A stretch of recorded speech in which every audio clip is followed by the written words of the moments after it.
अब देखिए question number 92।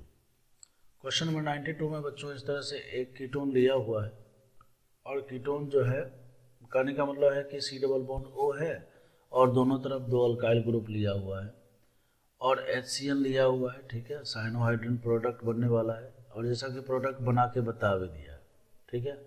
आपको तो केवल K इक्विलिब्रियम, इसका मतलब यह है कि आपसे जो है ना इक्विलिब्रियम कांस्टेंट पूछा जा रहा है, मतलब रेट पूछा जा रहा है, ठीक है, कि रेट किसका ज़्यादा होने वाला है। तो आप यूँ समझिए कि ये जो कीटोन के रूप में दिया हुआ है, ये चार प्रोडक्ट दिए हुए हैं और ये चारों प्रोडक्ट में से आपको समझना है, मतलब सोचना है कि इन सब में से किसका किस पर जो है न्यूक्लियोफिलिक अटैक आसानी से होगा, फास्टली होगा। देखिए तो सबसे पहला नंबर जो है CH3COH के बारे में बात करते हैं और दूसरा है PH C double bond O और H, दोनों का दोनों एल्डिहाइड है। हम जानते हैं कि एल्डिहाइड का, चलिए और लिख लेते हैं, PH C double bond O और CH3 और फिर उसके बाद अगला है CH3 C double bond O और उसके बाद जो है CH2 और CH3, ठीक है। जैसा कि ये A है, इसको D बोला हुआ है, उसके बाद इसको देखिए, इसको C बोला है और इसको B बोला है, ठीक। एक्चुअली में कॉन्सेप्ट क्या है, देखिए कॉन्सेप्ट ये होता है कि जैसे इस तरह से C डबल बॉन्ड O है और यहाँ पर R है और यहाँ पर R है।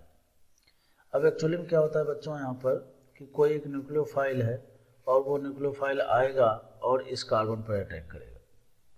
तो अटैक तो देखिए होगा ही, बात बिल्कुल सही, लेकिन फास्टली अटैक कहाँ पर होगा, तो ये डिपेंड करता है इस कार्बन पर पॉजिटिव चार्ज कितना है। क्यों? क्योंकि देखिए न्यूक्लियोफाइल अगर ये न्यूक्लियोफाइल है तो इसका मतलब ये है कि यहाँ पर इलेक्ट्रॉन डेंसिटी ज़्यादा है, तो ये क्या है, अपना इलेक्ट्रॉन किसी को देना चाहता है, तो ये उसी को देगा जहाँ पर जिस कार्बन पर पॉजिटिव चार्ज ज़्यादा होगा। अब देखिए इस कार्बन पर अगर हमें पॉजिटिव चार्ज ज़्यादा बढ़ाना है तो कोई ना कोई एक इलेक्ट्रॉन खींचने वाला ग्रुप होना चाहिए। वो इसलिए क्योंकि आप सोचिए, जब इधर इलेक्ट्रॉन जब खींचा जाएगा तो इधर इलेक्ट्रॉन की डेंसिटी बढ़ जाएगी और इधर इलेक्ट्रॉन की डेंसिटी क्या होगी, घट जाएगी, ठीक है। तो वैसे ही इधर भी होगा। तो अब देखिए यहाँ पर क्या है कि जैसे इन चारों में से देखिए, चारों में देखिए ये क्या कर रहा है, तो ये जो है प्लस का आई इफेक्ट लगा रहा है, ठीक है। और ये क्या करेगा, बेंजीन रिंग तो और इसके साथ रेजोनेंस करके प्लस का M कर देगा। ये देखिए इधर से क्या कर रहा है, प्लस का M दे रहा है और इधर से प्लस का I दे रहा है, और इधर से क्या है, ये प्लस का I दे रहा है और ये प्लस का I दे रहा है, ठीक है। अच्छा अब देखिए C और B में गौर से देखिए तो एक तरफ से प्लस M का, हर हमेशा एक बात ध्यान रखिए कि -I और -M जो है ना यहाँ पर पॉजिटिव चार्ज को बढ़ाएगा, -I माइनस है। अब अगर -I -M नहीं लग पाए, मतलब इलेक्ट्रॉन खींचने वाला ग्रुप नहीं हो और इलेक्ट्रॉन खींचने वाले ग्रुप के जगह पर जो है इलेक्ट्रॉन देने वाला ग्रुप हो, तो अब हम देखेंगे कि कम से कम देने वाला ग्रुप होना चाहिए।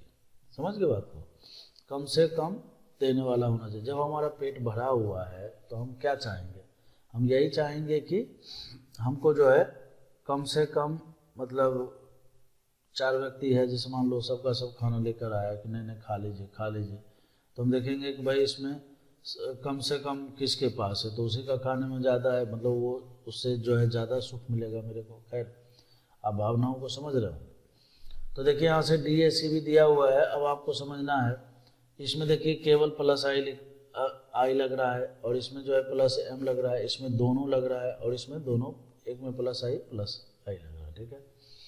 तो सबसे कम जो है इलेक्ट्रॉन कार्बन के पास जो इसी के थ्रू पहुंचेगा, तो D का जो है, D पर जो है यहाँ पर कार्बन पर पॉजिटिव चार्ज सबसे ज़्यादा होगा और वैसी स्थिति में न्यूक्लियोफाइल यहीं पर सबसे पहले अटैक करेगा। फिर उसके बाद देखिए अब ए में देखिए इस तरफ से जो है यहाँ पर एक बेंजीन रिंग है और ये एल्डिहाइड है, इधर से कुछ भी नहीं मिल रहा है, तो D के बाद A हो जाएगा। अब C और B में बात कीजिए, C और B में देखिए यहाँ पर दोनों जो है C और B में C में जो है एक तरफ से प्लस एम और एक तरफ से प्लस आई, और बी में जो है दोनों तरफ से प्लस आई लग रहा है, ठीक है। तो प्लस आई जो है एक इंडक्टिव इफेक्ट है, हम जानते हैं इंडक्टिव इफेक्ट के थ्रू जो है इलेक्ट्रॉन कम मिलता है, ठीक है। तो यहाँ से जो है ये हो जाएगा बी का सबसे ज़्यादा होगा और फिर उसके बाद सी का होगा, ठीक है। तो डी ए बी सी के हिसाब से जो है इसका न्यूक्लियोफिलिक रेट होगा। बहुत ही आसान क्वेश्चन है, आप इसको समझ गए होंगे, नहीं समझे होंगे तो आप इसको रिपीट करके देखिए, आपको जरूर समझ में